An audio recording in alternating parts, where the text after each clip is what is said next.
ආයුබෝවන්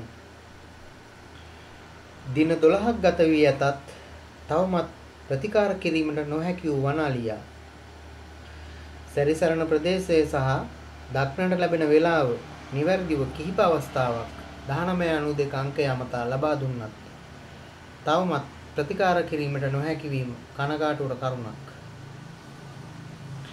ඒත් එක්කම ලංකාවේ වනාලින්ට නරක කාලයක් උදා වූ වාසේ හැඟේ.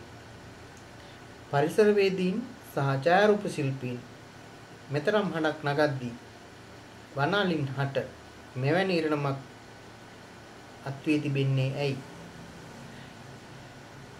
වනජීවි දෙපාර්තමේන්තුව විසින් හෝ රජය විසින් හෝ විශේෂ අමාත්‍යවරයා විසින් දැඩිව අවධානයට ලක් කර මේ ප්‍රශ්න පිළිබඳව සොයා බැලිය යුතු කාලය එළඹ තිබේ.